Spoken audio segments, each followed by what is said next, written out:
Welcome back to another week of Instigating with Clarkey and Drury. I'm Drury, that's Clarkey. We're brought to you, as always, by our friends at Quillbet Canada, the Listowel Squash Court, See the Game, and Listowel Vision Care, and, of course, by Hanover Raceway. Don't miss all the excitement of live harness racing every Saturday from June 4th to September 17th. Post time always at 1:30 p.m. Bring the family and come have a great time enjoying the sights and sounds. We bet you'll love it. Visit them at hanoverraceway.com for details on their upcoming events. All right. Clarkey, I just got back from day one of the PGHL Schmaltz Cup tournament. I had an overtime game myself to call as Stainer ended up coming out on top of the Grimsby Peach Kings 3-2 in overtime. All the while I was doing that, as we give you a sleepy edition here, we're recording this midnight Friday morning. The Maple Leafs got tangled up in an overtime game as well, falling 4-3 to the Tampa Bay Lightning, who force a Game 7 on Saturday night. Clarkey, you're decked out in all your regalia. You were watching at a friend's house. Break this down for me. Of course, I did not see the game. I just saw the goals and the highlights when I got home. Tell us how you're feeling right now. I'm feeling like two things. They're jinxed. They're never going to win. And the league's against them. There's no question in my mind. It's unbelievable. The call that was made tonight reminded me back to Doug Gilmour time and how the referees in a one-goal game in Game 6 of a series can call a phantom high stick is beyond me. That guy should not referee another game this playoff, like until the final, like at all. He should not do it. If you don't see a stick hitting a guy in the face, you can't call it. You can't call it. Like, you have to see the stick hit the guy's face. Like, you just can't make it up. You can't say, oh, I think that hit his face. And foot. Oh, foot. Foot should be suspended. They got to start handing out suspensions for soccer-like plays. Oh, what do you mean the face? Oh, like you're referring to Cal Foot.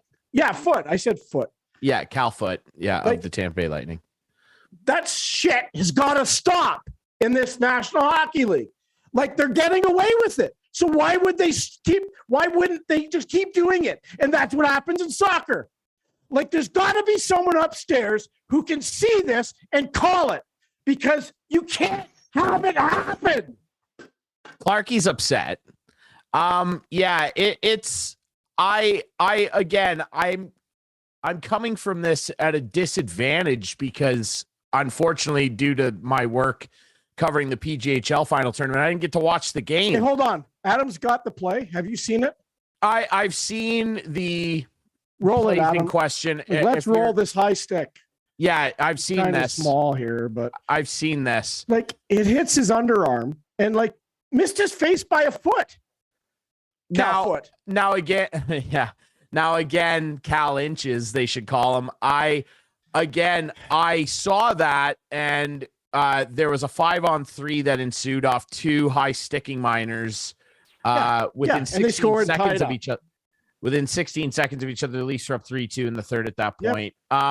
Now, I don't wish to anger you further. I read on Twitter that the TNT crew had another angle that wasn't that one that showed it, that it did hit him in the face. I don't know if that's true because I haven't seen that. Well, I don't know. But that's what I saw people on Twitter and reporters tweeting that there was an angle where the stick hit him in the face. If that's the case, I take it all back. But that angle right there was pretty darn clear that it didn't touch his face. So. The other bad one that people are referring to that I'm sure you were eventually going to get to was Killorn.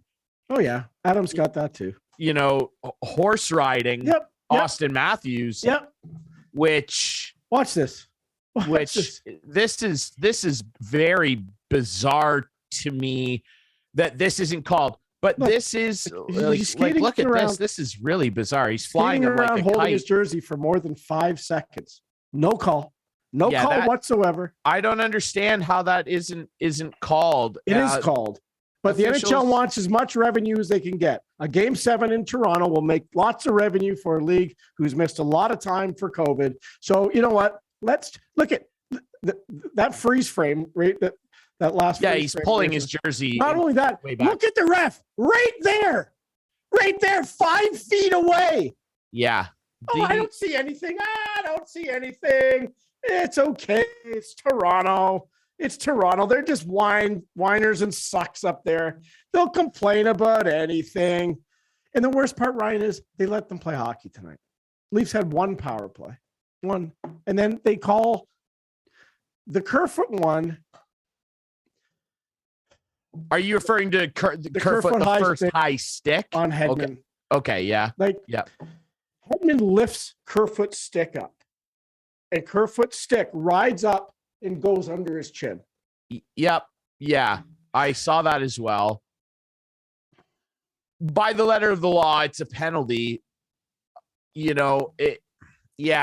Stick infractions are, you just don't know.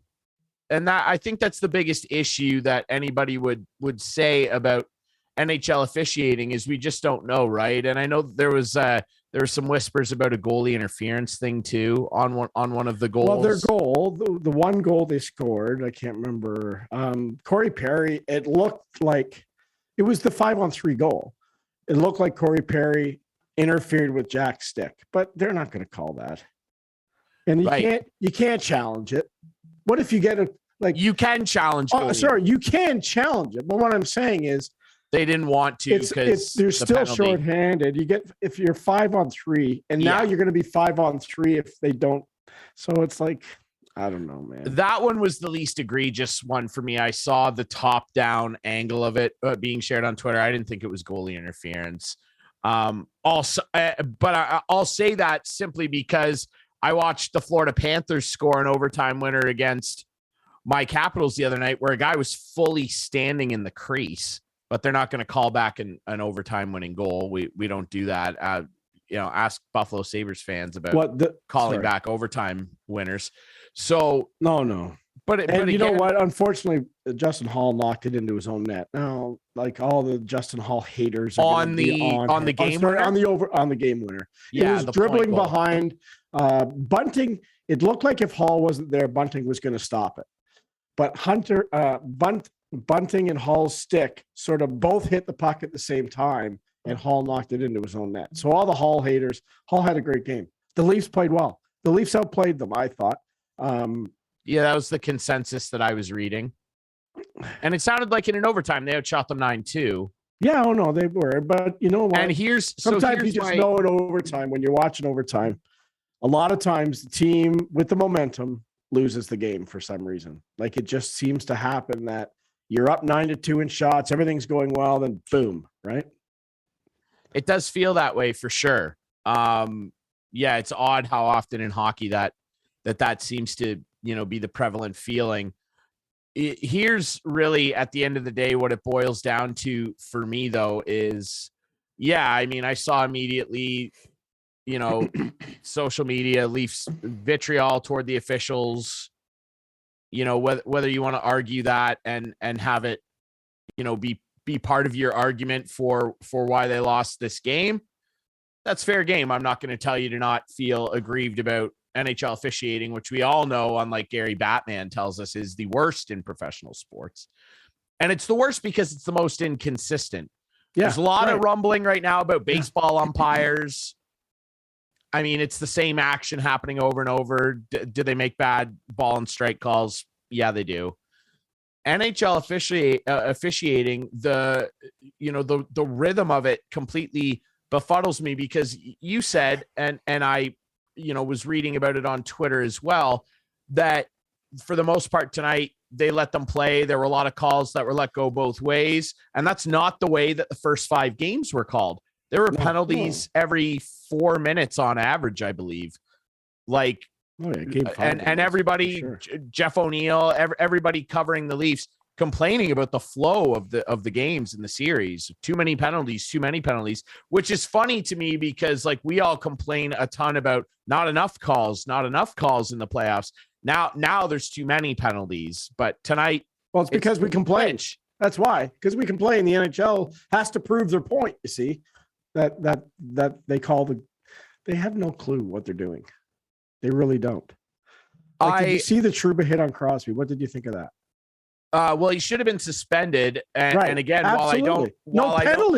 No penalty, no hearing. No, of course, he's a Ranger. The New York Rangers play in where Gary Bettman lives. They're not going to get a call. Well, the Rangers are losing that series, to be fair. Yeah, they are, but they didn't lose it. And as soon as Crosby went out of the game, it changed around. So, and whatever. Yeah, I understand why fans have this conspiracy theory notion, because when it's your team, and I did it for years. I will still argue up and down for the rest of my life that the call that Evgeny Malkin drew in Game 6, Game 5 of the 2009 semifinal when the Caps were playing them was a phantom slash that never happened, and they won that game. The Caps were up 3-1 in that series. Pittsburgh went on to win the Stanley Cup, didn't they? And that's kind of my point at the end of this, though, is that we can look at tonight and go, the officiating was bad. The officiating was bad, this and that. The Leafs still outplayed them. They still outchanced them in overtime, and they still lost. This team in the Matthews-Marner era are 0-8 in elimination games where they could potentially move on. They're 0-8 after tonight. Yep, they are. And they'll be 0-9 after Saturday. Well, let's relax for a second here. I had the Leafs in 7. I had the Leafs in 7. Well, and I understand why you think that. Why would you think they'd win? Based on everything that we've seen this team do, the mental fragility, the go up and down the list. And I saw, because people were tweeting clips out, because he's public enemy number 1 among Leaf fans, Nylander pulling up on pucks 3 different times in overtime where he could have got the puck first and would have had to absorb the hit. Good. He was not good.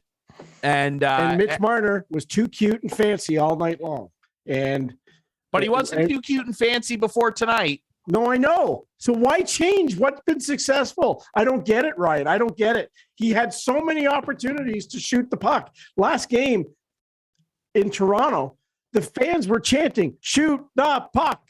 Shoot the puck!" I've never heard that. Is Thomas Caberlet like underneath every jersey now? Like, what is going on? Like, they don't shoot the puck, and they had golden opportunities in overtime to shoot the puck. And they're not shooting it. And Mitch leads the way. Shoot the puck. Just shoot it. Look what happened when Tampa scored. They just threw the puck at the net, and it went in. Why can't the Leafs figure that out? Oh. Yeah, it's one of those things where in overtime, it's usually not a pretty goal. I mean, the overtime game I called tonight wasn't pretty. It was a bad turnover behind the net, thrown quickly out front and slammed right on goal, and it went 5-hole and in. Yeah. It's odd how that happens. I mean, my favorite, the most innocuous goal I've still ever seen, Lars Eller's right ass cheek in Game 3 against Columbus when the Caps went on their run. I mean, Panarin hit the bar 2 minutes before that. I'll never forget that. Like, the Caps are down 3 Cobb if that goes in. No Stanley Cup. But the bounces are awful funny, aren't they, in this game? But really, though, again, we can sit here, and again, I'm at a disadvantage here. I didn't see the game. You're obviously fired up, very angry, rightly so. And I understand why it's at another level with you because of what this team has done. They haven't won a playoff series since 2004, 0-8 with this core in elimination games where the Leafs could potentially move on. Will they change that to 1-8 on Saturday? And again, we can sit here and complain about officiating for any team that's ever played a playoff game in NHL history. And I'd be willing to go, oh, the Leafs lost this time because this one time. But it's been 5 years of this now where this team can't figure it out. And the consensus, well, we're willing to give them the pass for the first 2 because young group, Washington, of course, they should have lost that series. Boston the next year, still young. Okay, yeah, we lost that series. But now the last 3 years, they've had teams on the rope. Boston, 3-2. They choke at home. Then in Game 7, the infamous as Leaf fans, some refer to it as the infamous Jake Gardner game. Yep. That was in Boston, right? Yeah, the game 7. Yep. 3-1 up on Montreal. Yep. Inexcusable.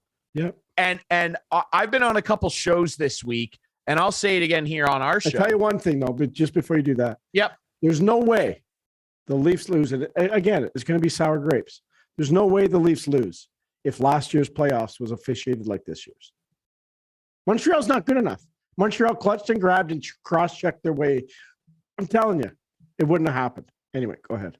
Well, why? But my point with all this is, why can't the Leafs, with all this high-paid talent, figure out a way to do that themselves? Yeah, you're right. If you're so high-paid and you're so high, right, Ryan. I get it, Ryan. They're jinxed. I told you, they're jinxed. If I understand, it feels like that. Why wouldn't it feel like that? Yep. But at the end of the day, this team is built with 3 extremely highly paid forwards up front, which causes deficiencies toward the lower end of their lineup and their decor. Yeah, but you know what? They've built this team pretty well. And it's I'm not saying they haven't. Kampf, Engvall, Mikheyev, best line tonight. Do you know that? That's a real problem, though. No. But what I'm saying is, no, there's depth there. I can't say best line. If it's shut down the opposition, unbelievable. Yep. Kampf has not been on the ice for a goal against all series. Yeah, but you can't. Unfortunately, you can't play him 23 minutes a night. No, I know, but I'm just saying they've built that bottom 6 pretty well, and I don't think you can blame them. But when Nylander Nylander misses a pass and doesn't even skate after it to nullify the icing, he's in the lead. And he just floats away. Like, he doesn't want to get hit. Like, doesn't want to get hit. I know. There's no question about it. What's it take? I mean, $6.7 million. What's it take? 6.9? Yeah, right. 7.5. Like, I don't know.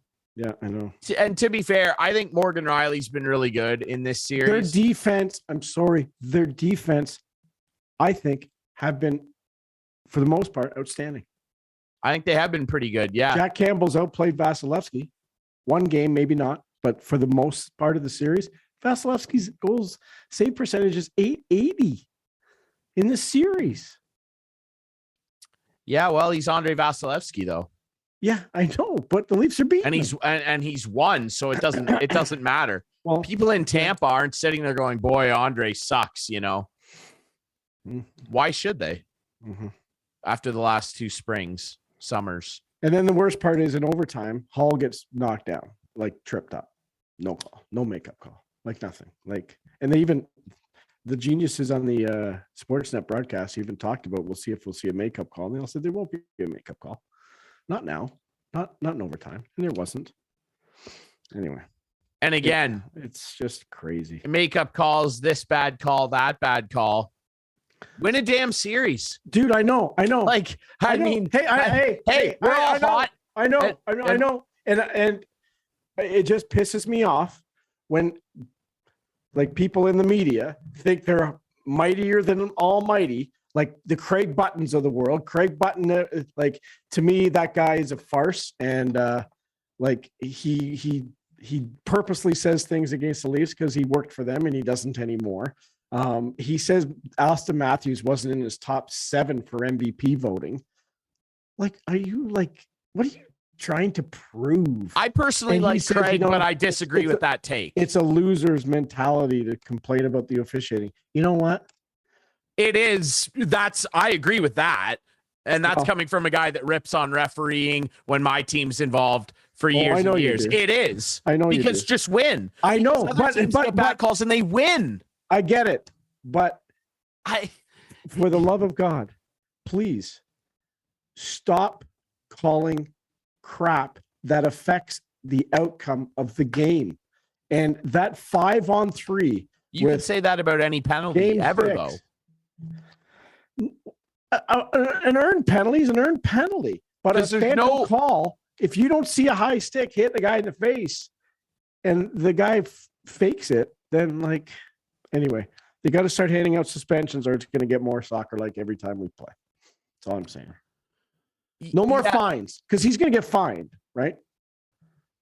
I don't think he will. I don't think he will get fined. Why would he get fined? Like the NHL, there is a fine for embellishment. You do get fined for embellishment. I'm aware that they're not going to call that on a high stick. I'd be shocked if he was fined. But this whole fining thing in the playoffs here, because like they make it out like, oh, a playoff game is more important than a regular season game, so it's less and everything like that. It depends who the player is, and sometimes, I understand why fans think it depends on the team.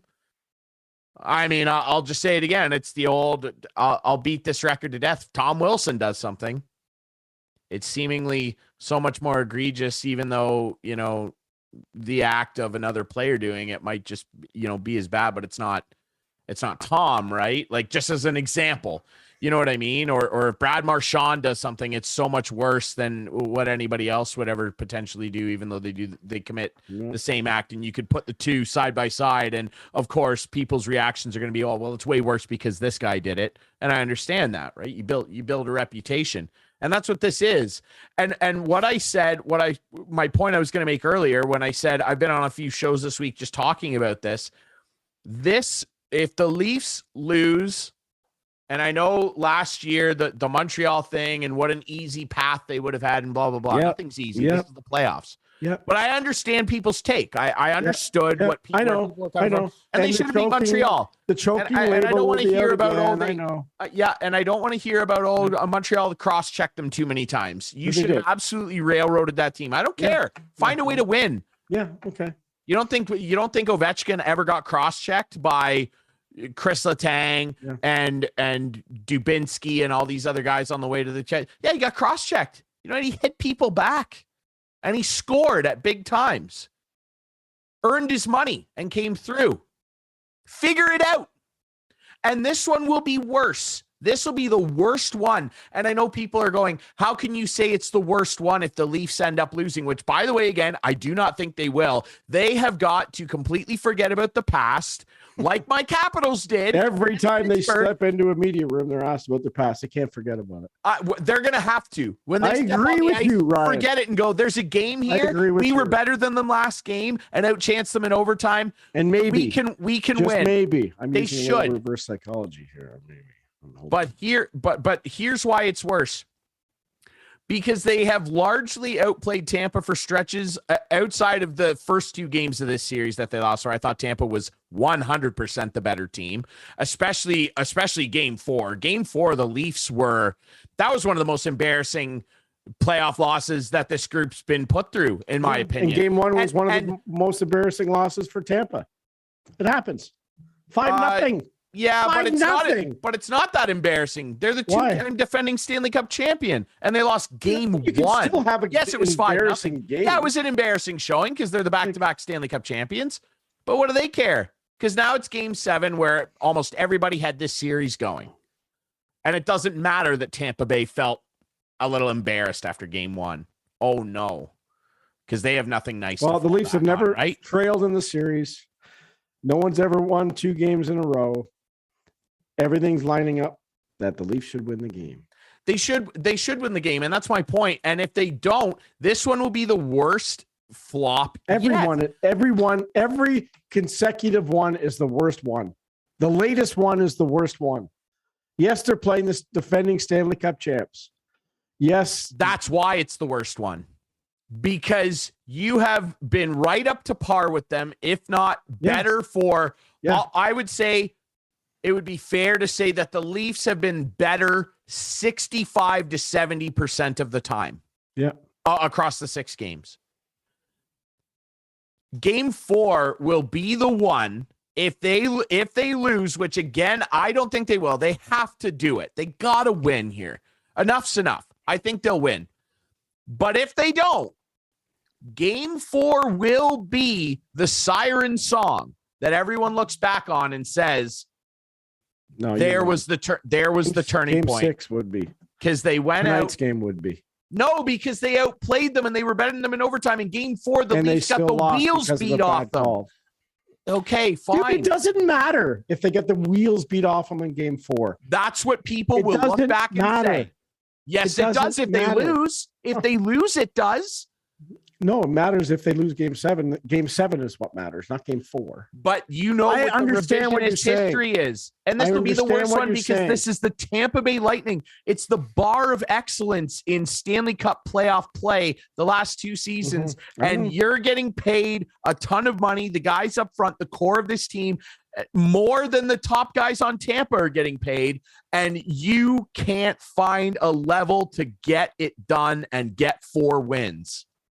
That's why it'll be the worst one, not because it's the latest. It doesn't. That's a factor. I don't want to talk about game 4. Whatever. Like, okay, let's talk fine. about how they dominated in game 1. Then, fine. Let's talk about game 1, the first one. Yeah, 5-0. Leafs dominated. Tampa wasn't in it. Embarrassing. If the Leafs Tampa Bay won 2 Stanley Cups. The Leafs, I don't care. What have you done for me lately? It doesn't matter, dude. It doesn't matter. It does, though, doesn't it? What are we after here? What are we talking about? Not this year.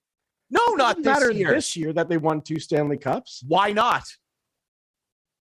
Why doesn't it matter that they won back-to-back Stanley Cups and Toronto's literally got? Well, then if it matters and the Leafs beat them that badly in game 1, then the series should have been over after game 1. They should have just handed the Leafs the series then. Yeah, and that's not how it works, and that's my point. The Leafs have not blown big rise to it. The Leafs have come back from 2 and 3 goal deficits. They've played well, and they need so they better win. I agree with you. They better win. What are they going to? I don't know. Well, if they don't, again, I think it's the worst one yet because of course there were numerous chances now, and it'll be 2 in a row now where they had their back. They had Tampa's back against the wall. Yeah. Maybe they'll win 6-0 like they did against Ottawa in game 7s. Like maybe they'll just come out and be like, "Okay, here we go." Well, who knows? To be fair, and all due respect to this man, I mean, it was Patrick Lalime in that. It wasn't exactly Andrei Vasilevsky, was it? Well, he probably had the save percentage as Vasilevsky has this series going into game 7. So, if my memory John serves, Cooper actually ended up playing good, too, right? John Cooper should just I know he's won back-to-back cups, and I know you're going to say that, but he's got to I don't know. I find him very pompous, and some of the stuff he's been saying, especially personally against Jack Campbell, who is a very fragile mental goaltender. I don't know. I find it garbage. What is your issue specifically with John Cooper and what just some of the stuff Jack he says? Campbell? Like the Leafs haven't earned a victory in the series. He said that they've handled. Oh, of course he's going to say that. I know. So just shut up. And then, Jack Campbell, he's given up 7 goals in 2 games, 3.5 goals a game. We'll take that all the time. We have no problem. I just don't like when a coach talks specifically about the deficiencies of a certain player on another team. I don't like it. That's all I'm saying. I don't think many other coaches will say it. I understand. So. I mean, he's in a better position than any other coach to say those things because he knows how to push the buttons to make. And Sheldon Keefe might be fired if they lose Saturday night. It wouldn't shock me. We'll see. He's the one guy involved here, me personally, that I think should actually be safe. I don't know what exactly it is that Keefe is supposed to do to push the buttons further than he has. Like he's done all he can. I'm not saying he hasn't, but someone's going to be the fall guy, Ryan. You know what's going to happen. It'll be at the top, and I don't think Dubas is going anywhere, or Brendan. But God bless them then, because if they can't do it again and they're not going to make some significant changes, which is what everybody will be screaming for. Well, it'll be Willie's head. Willie will be the top of the list. He will be the top of the list. And it's too bad because Tavares had a great game tonight, 2 goals. Finally.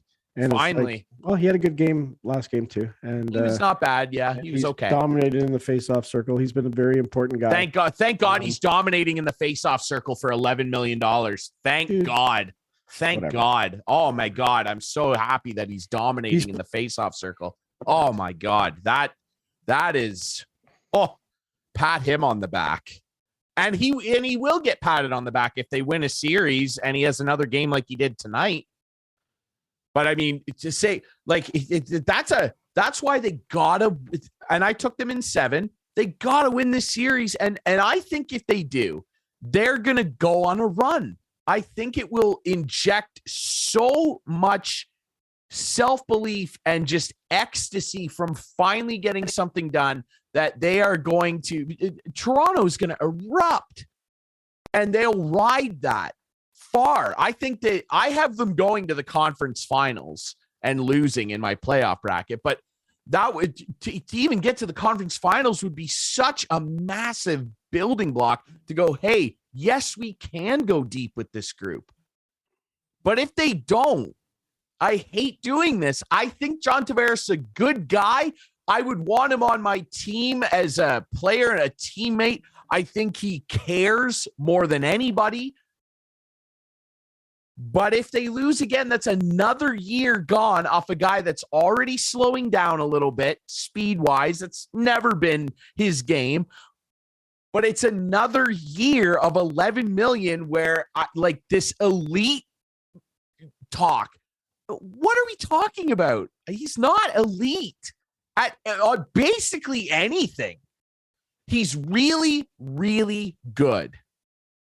That's what he is. He's elite at draws. There's fourth line centers that are elite at draws that win 60% of their draws.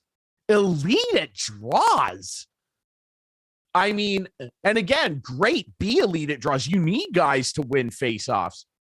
But for $11 million, if that's the maximum top end of what you're bringing consistently, and again, he played really well tonight, and I was stoked for him because that guy is wearing it right now. Him and Nylander are getting absolutely kicked in the pills by angry fans, media, whoever. And to some degree, rightly so, more so with Nylander. The pulling up and the not going after loose pucks and not taking hits is absolutely egregious. Tavares, you cannot say that he doesn't try. There's absolutely, I would laugh in anyone's face that tried to tell me, oh, well, Tavares, look at him lazing around it there. That's not true at all. It's just that the issue for the Leafs going forward is that $11 million starts to become more and more burdensome year on year. And that's why this year they gotta win on Saturday. God damn it, they gotta win. And I don't even care, like, if they, I'm not a fan. I just, like, come on. Like, let's get this sorted here. And I don't know what it is. It's the history of the team, long-standing, one of the oldest franchises, original six, that, yeah, contributes to the noise and the cup drought and all of it. It's just, you know, a little bizarre when you step back. Like, there are other teams and players that are franchise players that haven't won a damn thing. Producer Adams producing the show here. The Colorado Avalanche haven't done anything with McKinnon and Landeskog and Rantanen, Makar now, numerous starting goalies. They sputter in the first or second round. They've not done anything. Remember McKinnon's press conference last year? When they got put out, he's like, this is my 9th year and we haven't done a damn thing. And he was all pissed off. Like, they've not done anything. Calgary, Connor McDavid, and the Edmonton Oilers, who we're recording this early Friday morning here. I would love to check and see what the score of that game is as we record it, because Edmonton's trying to force a game 7. At least Toronto was in control. Oh my God, it's tied. They were up 2-0 and they've tied it 2 in the third. Tied it 2. So again, and my guys for a real long time, I was flipping tables over. So irately upset. Why can the Capitals not win? Now they finally did. And that's why I have hope where Leaf fans, much like yourself, saying, oh, they've lost, where you guys don't. Because, oh my God, was there a team more maligned than the Caps? Backstrom, Ovechkin, Semin, Green, Varlamov, Holtby, up and down. Fedorov, like, good veteran guys coming through every year. Fedorov, Knubel, Jason Arnott that one time. Remember that? Like, can't get it done. The Caps are chokers. They'll never do it. And then they just did. You know, on a team too, where everyone counted them out. That second loss in overtime to Pittsburgh, who won back-to-back cups. Well, Washington's done now. They're losing Justin Williams. They're losing this guy. They're losing that guy. And sometimes just an unexpected team shows up and does something. And I feel right now, and I feel your energy through the computer screen that the Leafs are now not expected to win because of their history. But that's the great thing about that word and the premise of what that is, history. It's behind us. It's in the past. There's always opportunities to change the narrative and move forward. And the Leafs need to do that on Saturday. I think Jack Campbell's been really good. I think Morgan Rielly has been borderline their best player. Mm-hmm. That's just me personally. I know it's easy to look at stats. And Matthews, for 4 of the games, has been anywhere from pretty good to really, really good. 2 of the games, especially game 4, I thought he was atrocious. But for the most part, the big guys have been there. Marner has had a pretty good series. I think Marner's been pretty good. And you're shaking your head. I disagree. Can we agree he's been way better than last year? Well, he's been way better than last year. That's a low bar. Yeah, it's low. And he knows that. Yeah. But he's been way, way better.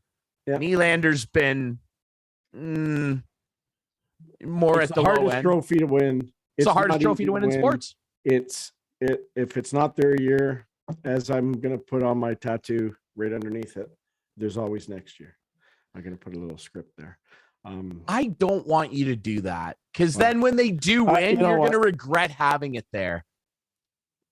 Unless when you put ... and it was this one, like, because you're going to have to fix that tattoo because I think they'll win a cup almost because they have to. And again, we're stretching into. And I agree with you. I think if they get by this, they will catapult themselves. It will be like rocket. Because when you look at let's talk about the other series because we have like I don't know how much time left, but first of all, we got like 20 minutes or so, give or take. You know, the Rangers are proving that Shesterkin probably is the Hart Trophy winner because without him, they're horrendous. Well, he hasn't played that well in a couple of games. Well, that's what I'm saying. They're behind in the series because he hasn't played well and they don't have a good team. But when you have the best goalie in the world, they have an up and coming right? team. It helps, right? It helps. Oh, sure. I mean, it's not a detriment. They had Henrik Lundqvist for a long time. What would you say? Above average, really good? How would you describe King Henry? Henrik Lundqvist might be the best goalie of his generation. Okay. And how many cups did they win with him? They didn't win one. Zero. Yeah, because he's one player. Same. Right. That's exactly what I'm saying. They have one player that's really good. And I don't think that's fair. Who picked Pittsburgh to win this series? Not many. I'm just saying not many people picked Pittsburgh. Pittsburgh had less points in Tampa Bay. Rangers had less points in Toronto. Why are the Leafs playing Tampa and the Rangers playing Pittsburgh?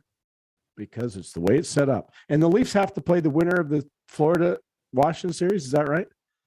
Because you don't reseed. No, you don't cross back over. Washington wouldn't go back over. So right. So technically, Toronto will get Florida if Washington blows, leads again in the third period in overtime. That's what they do. Yeah, that's all they seem to do. And then Pittsburgh will play Boston or Carolina. Yeah. So we have so you could have Boston and Pittsburgh playing in a series in Toronto and Florida, or Tampa and Florida. Makes sense to me. Oh, Battle of Florida again, boy. No, but I'm just saying, Ryan, it's not right. I would rather them go back to 1-8. Yeah, but again, absolutely, they should. But again, but it's the rivalries. This is how we create. Well, Toronto-Pittsburgh's pretty close. Some of the best rivalries back in the day. Right. Rivalries are made with the playoffs. Yeah. Like, who cares? Detroit, Colorado. Good. Woo. Jeez. Yeah. Look at that one. It's a broken league. We've said it many times. It's a broken league. There's a lot of things that could be improved. But Gary thinks it's great, right? There's nothing wrong with it. And Gary made it the way it is. So he thinks it's great. Well, of course, Gary thinks it's great. He's getting paid $8.5 million a year. Oh, yeah. He thinks it's great. So I would think anything is great, making $8.5 million a year. Absolutely. For it. I'm surprised at Boston. Boston didn't seem like they had any interest in the series. Marchand got hot. They forced the game 7. The Blues have eliminated the Wild. I think the Wild were one of your picks to go to the finals or something, but no, they were my dark horse team. Okay, they're done. The Oilers with Leon Draisaitl saying, I wouldn't want to play us in the playoffs. They're on the brink of losing to the LA Kings and Todd McClelland. Isn't that funny? Where was Todd McClelland coaching just a couple of years ago? Let me think.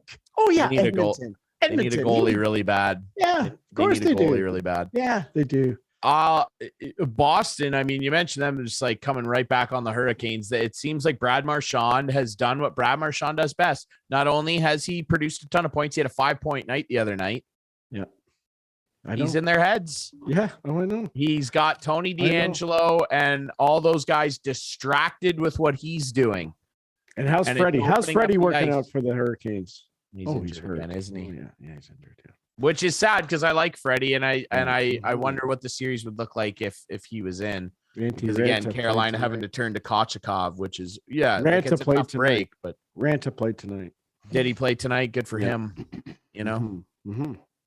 Yeah, it's a tough situation, right? There are a lot of and Darnell Nurse in the Edmonton series with the stupidest move ever.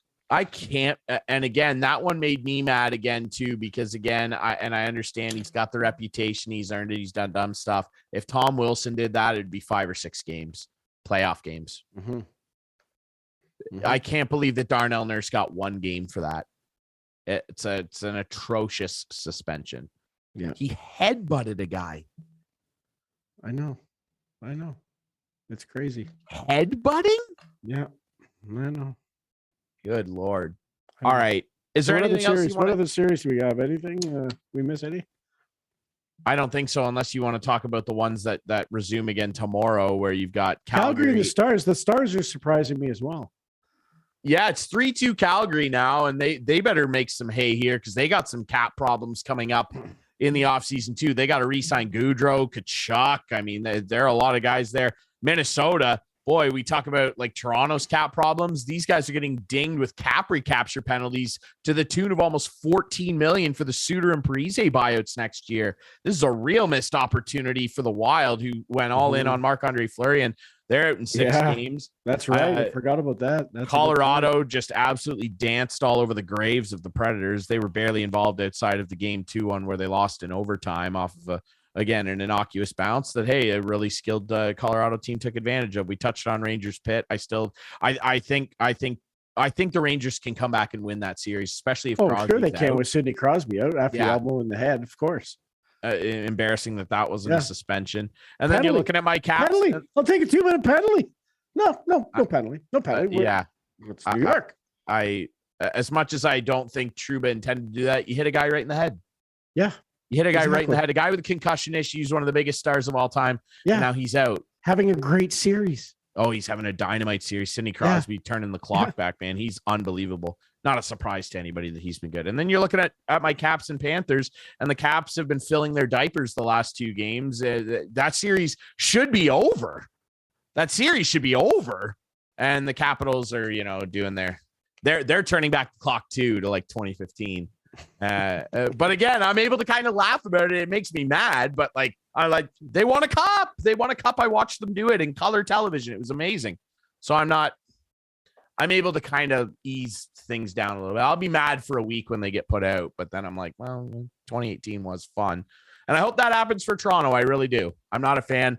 I'm pulling for your Leafs. I don't want to see you like this again during the rest of the run of the playoffs. We have to do a show on Saturday night. Just a bonus episode for our YouTube viewers. I'll let you know how I'm feeling. I'm actually done earlier that day at the PJHL Schmaltz Cup tournament, so that's a doable thing for me. Let's take one quick break here, and when we come back, let's talk just a little bit about the Jays because I got some things to say. Yeah, we're doing it. The Blue Jays suck. Why are we talking about them? I'll tell you why next here on Instigating.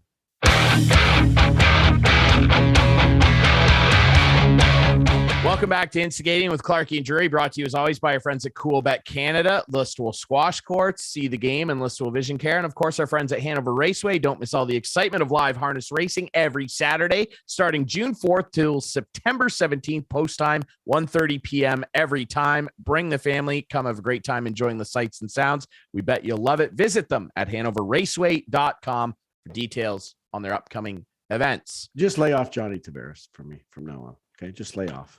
Okay. Just lay off. No. Go. No, don't. No.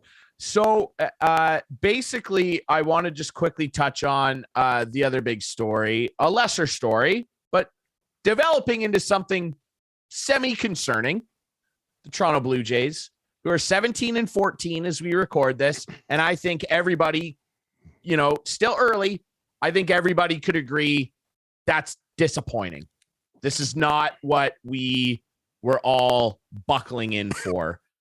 Their pitching is extremely hit and miss when it comes to starters. Manoah has been great again. Kevin Gausman's the best pitcher in baseball right now, in my opinion. Kikuchi, horrific start. Last couple starts, pretty good. Barrios. Jose, what? Hello? You're supposed to be the ace of this staff, and he's gas canning. And his last start against the Yankees, he was pretty okay up until he gives up a giant tank. It's the moments that he gives up bad pitches that are just absolutely creating him. And I mean, the opening day start was an absolute disaster for him. Thank God his teammates bailed him out there. But that's the big problem here, Clarkey. The offense, where is this offense? Yeah, where is the offense? We talked about it last week. Bo Bichette is whoa, Bo. Can you call your dad up and get a couple tips or something here? Hacking at everything. This week, he's turned it around a little bit. He's had a pretty okay week at the plate, but Bo, we cannot have a sub 220 average.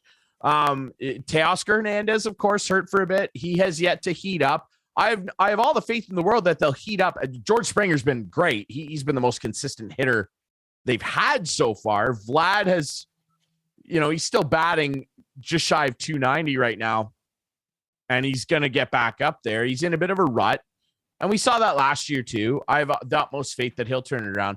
But right now, it's just we have to say, despite the fact that we all think we know what this team can do and believe they will, disappointing returns so far. They're dead last in baseball, Clarkey, with a batting average with runners in scoring position. Who the hell would have thought? Who would have bet on that with our friends at Cool Bet? Who would have bet on that at the start of the year? Last in baseball with runners in scoring position? Something's wrong, right? Something's wrong. They're pushing too much, or they don't have the right coaching going on. Something's wrong for sure. They're don't look now. They're 6.5 games out of first. They had a good first, few weeks of the season, and it's gone south fast. The Yankees are some of the umpiring too. Again with the fishing. Dude, the umpiring. The umpire who kicked out the pitcher there the other day. Jimmy Garcia, in a tie game. Come on. Who the hell throws at a guy in a tie game? On the second pitch to the guy? If you're going to throw at him, first of all, it's going to be the first pitch. And secondly, you're not doing that in a tie game. And they throw him out. And again, and then the very next inning, you talk about inconsistent officiating in the NHL. The Yankees, I can't remember if it was Chad Green or Johnny Lasagna there, Jonathan Loizaga. They call him Johnny Lasagna, who threw it up high at Bichette's head, and he had to duck out of the way. And then rightly so, the entire Blue Jays bench you got to throw him out. You got to throw him out. And then they kicked Charlie out. And know what? Actually, I like Charlie. I'm into him this year. Not that I wasn't last year. What is with this all the time, talking like this? What is he worried John Boy is gonna maybe he's talking like this the whole time, right? You can't see his face moving. Come on, just let me see. I don't care. I love the fire, and I loved him on the bench the other night, getting fired up, defending his team. Well, yeah, something that everybody was like, "Oh, Charlie." There's been a lot of ejections this year, eh? Compared to a ton of ejections. It's the umpiring, but again, Joe Girardi's got as they say, now. though, Ryan, as they say, complaining about the officiating is for losers. In the grand scheme of things, when you don't succeed, yes, it is. Yes, it is. Yeah. Because just hit the baseball, which a lot of guys are having trouble doing. I mean, MLB's got a real problem with these damn baseballs, man. Yeah, what's I'm going on seeing with guys- the baseballs? Like, Dude, one I'm guy seeing kept guys- throwing everyone out in the game. Yeah. All the a lot of the pitchers and a lot of them starters, which you give even more weight to, are saying these balls are garbage. And Garcia, the day after his ejection said, the state of these balls is embarrassing. I can't grip it. That's a problem. And then I see guys with beautiful swings with hard sounding contact, and it's throwing announcers off too, where I'm like, he just crushed that ball 420 feet. No, it died at the warning track. So Steve Phillips was on TSN radio the other day saying that they definitely have changed how they make a baseball. They absolutely have. It's not good. So they've deadened it, and they're doing this dumb humidor thing where they're trying to keep all the balls pre-game in a humidex, fixed room. Yeah. Oh my God. Just make the juice ball where was the allegedly problem? was way better. When I don't remember these problems back in the 80s and 90s. Like, I never heard of complaints with the baseball. They used to rub it with some mud from the bottom of some river. And in like New Jersey or something. They're still doing that. Oh, they are. Okay. Oh yeah, they're still doing well, maybe the mud is just contaminated now. The way we're messing the planet up, it probably is. The mud's probably yellow now or something, and it's all slick. Yeah. I don't know. But you know why it wasn't a problem back in the 70s and 80s, Clarkey? Because Major League Baseball didn't own Rawlings, the company that makes the ball, which would give you cause as a logical person, which we've all seen tonight that you're a very logical person, Clarkey. Thank you. I'm only teasing you. I feel bad. The Leafs are going to win. We'll throw a prediction out here at the end of the show. It would give you cause, though, to go, hold on just 1 second here. You're a sport built around this little ball. The league itself, make the ball. What's the and the ball sucks? Yeah, well, maybe they shouldn't have bought the company then. You're saying they bought Rawlings? Dude, Major League Baseball owns Rawlings. Yeah. Wow. They bought it. I don't know that they bought the entire company because Rawlings makes other equipment, but they own the baseball production plant. Okay. The Rawlings baseball plant. It up. Go figure. Go figure. And here's where the conspiracy theorists come out, right? Because the year of the juiced ball, if you want to call it that, was a year where there were a ton of pitchers that were going to hit free agency.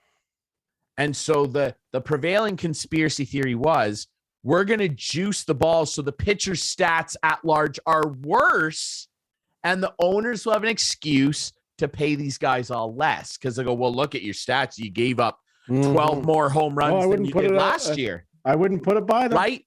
And now the ball's too dead. Now it's dead ball because there's a bunch of guys that are batters that are going to be hitting free agency, including one, Vlad Guerrero Jr., who needs a new deal. So the conspiracy theories, they're out there, man. It's not just us hockey fans. It's prevailing in baseball. I'm convinced too. Everything's fixed, so I'm convinced. I just want the Leafs to win so that you can escape this cycle of negativity. And on that note, to end the show, let's give Game 7 predictions. You're the resident Leaf fan here. You're the diehard. I will let you give your prediction first. Let's go scoreline, game-winning goal. Mr. Clark. You're really putting me on the spot here after I said there's no chance that the Maple Leafs will win. But I know 7. you don't believe that. Of course I don't. I was just trying a little reverse psychology, saying that they'll lose when every time I think they're going to win, the Leafs are going to win. And it's going to be 4-1. And the winning goal will be scored by Alex Kerfoot.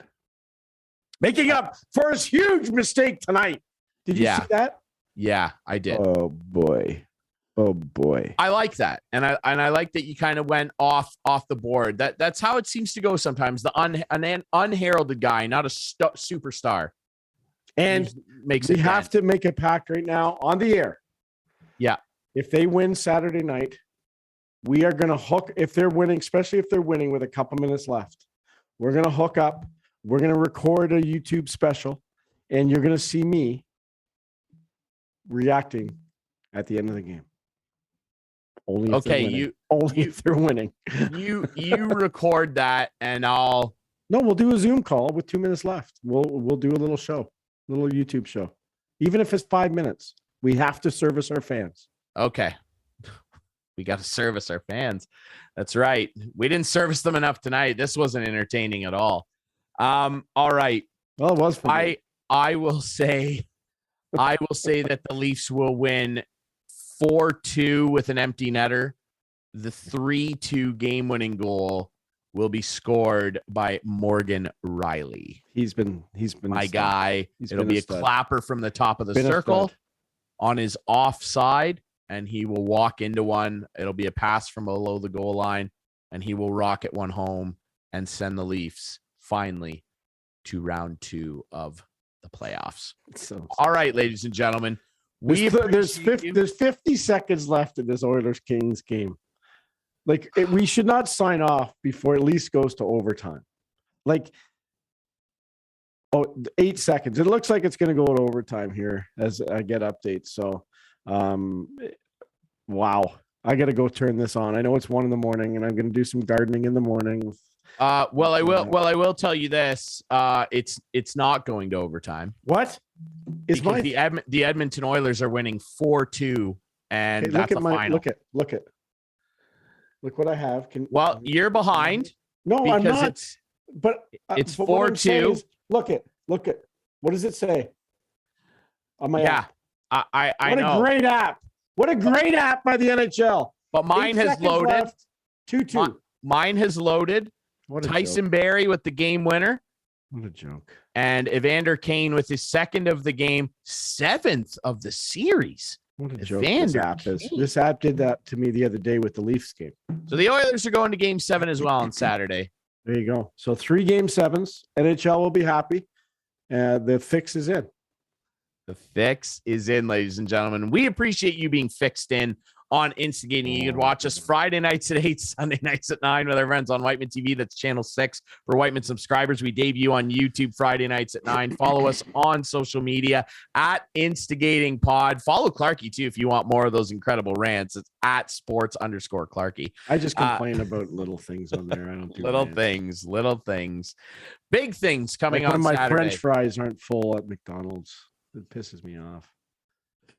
That makes everybody upset. But you know what? You're going to get a huge, huge box of French fries when the Leafs end up winning game 7 by a score of 4-2. And that's coming up. All right. We appreciate you guys watching. Make sure you download the podcast on all your favorite podcast apps. That's it for Instigating with Clarkey and Drury this week. We'll have a bonus episode for you Saturday if the Leafs win, when the Leafs win. And we'll be back next week. Thanks for watching. Adios.